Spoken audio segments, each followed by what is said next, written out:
Fala, meu querido, chegamos com a segunda questão daqui da prova da Unesp 2024. Questão essa que vai falar um pouquinho sobre quantidade de movimento e também sobre trajetórias após colisões, né? Então, questão aí clássica de uma prova de primeira fase, era esperado esse nível de questão e vamos ver se você conseguiu entender e conseguiu resolver com a gente. Bora então, ó. Então ele tá falando o seguinte, tem duas esferas, elas idênticas, a A e a B, elas são feitas de uma massa de modelar. Então aqui já dá para identificar, vamos identificar aqui a esfera B e aqui a esfera A, e elas se deslocam por uma superfície plana e horizontal em movimentos retilíneos e uniformes com velocidades VA e VB. Ó, maravilha, então tá tudo dado aqui. Só que tem um detalhe, VA é duas vezes o valor de VB, então ela está com o dobro da velocidade, e colidem em um ponto P, tá bom? Imediatamente após a colisão, as esferas passam a se deslocar grudadas. A figura mostra uma visão superior das esferas antes da colisão. Aí ele dá os valores de seno e cosseno e, desprezando os atritos entre as esferas e a superfície horizontal, a representação do vetor da velocidade das duas esferas unidas no mesmo plano que contém as trajetórias iniciais imediatamente após a colisão. O que ele quer saber da gente? Quando elas se juntarem no ponto P, o que que vai, para onde elas vão? Ela vai para a direita, ela vai para nordeste, ela vai para baixo, ela vai para cima, ela vai aqui para sudeste, enfim, essa é a pergunta que ele faz. E a lógica da construção desse exercício tem que começar vendo que se a primeira ela está se deslocando na horizontal para a esquerda, mas aqui nós temos uma diferente, né, a diagonal. E o diagonal é sempre um problema para a gente. O que que a gente deve fazer quando encontrar situações como essa? Transforma a diagonal em duas componentes, uma componente horizontal e uma componente vertical. Esse é o padrão que a gente resolve, que a gente faz para resolver esse tipo de exercício. Então coloca aqui, ó, esse daqui e coloca esse também e chama eles, nesse caso, de VAX, que é a velocidade de A no eixo X, e o VAY. Deixa eu puxar aqui, ficou meio pequeno. VAY. Pronto. Então eu já tenho essas duas propostas, as duas componentes que formam aqui VA. Quando eles chegam nesse ponto, é, eu vou considerar que essa componente VAX vai dialogar com essa componente VB.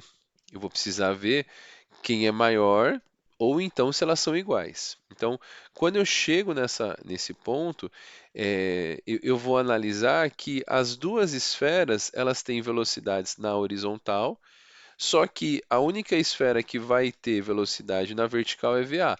Então, eu já sei uma coisa: é, o deslocamento não vai ser para baixo. Por quê? Porque quando chega nesse ponto, vai ter deslocamento para cima, mas não tem ninguém indo para baixo, né? Então é esperado que essa esfera vá para cima. Ou ela vá para cima direto aqui no eixo Y, ou ela vai fazer uma parte para cá, uma parte para lá, uma parte para a direita, uma parte para a esquerda, mas é esperado que ela vá para cima. Não tem como ela ir para baixo. Se você já gosta de eliminar alternativas, eu já eliminaria essa e essa aqui. Essas alternativas e também a A, né? Resta saber se ela vai ter uma componente que é totalmente para cima ou uma componente para cima e para a direita. Aqui a gente vai ver o que vai sobrar. E aí a gente descobre o seguinte, ó, existe uma regra muito importante que a gente usa na matemática e muito na física também, que é conhecido os ângulos alternos internos. Então, se eu tenho esse ângulo alterno interno, procura essa propriedade para você estudar, viu, que ela é importante. Esse ângulo aqui, ele é igual a esse ângulo, justamente por essa propriedade. São duas retas paralelas, o eixo horizontal, cortadas por uma outra reta chamada aí transversal. Então, esse ângulo aqui é 60 graus.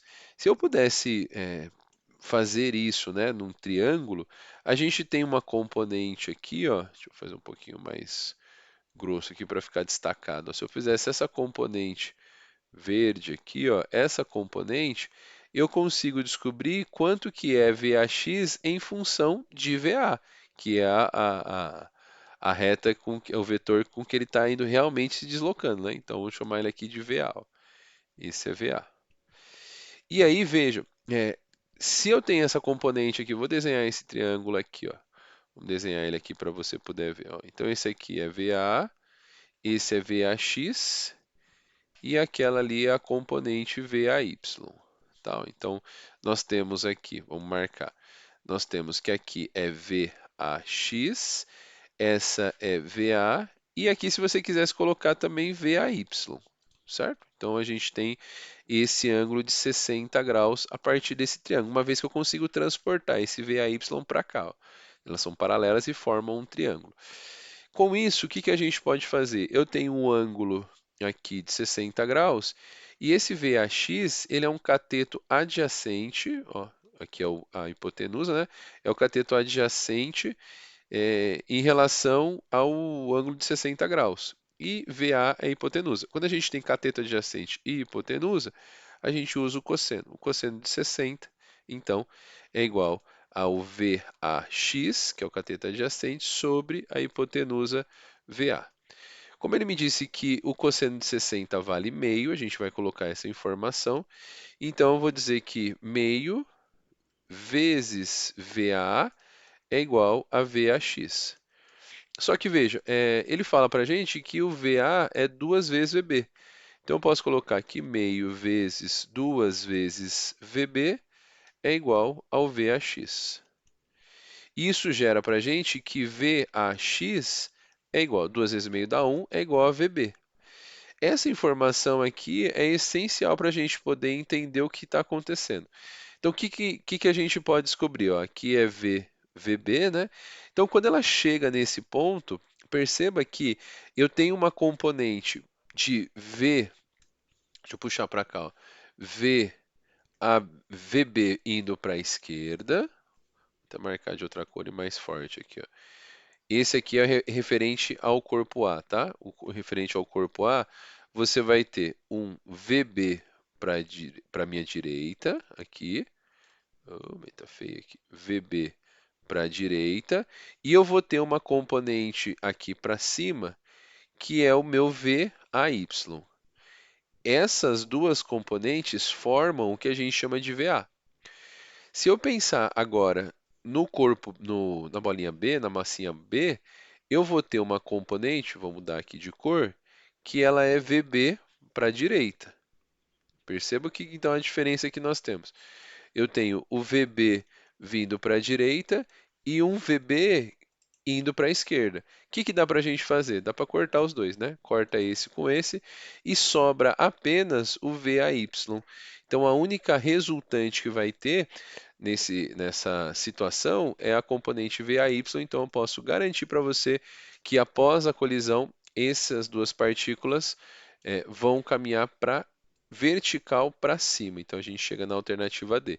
Então, como os dois, o VAX, essa componente equilibra com o VB, elas são cortadas e sobra só o VAY para cima. Beleza?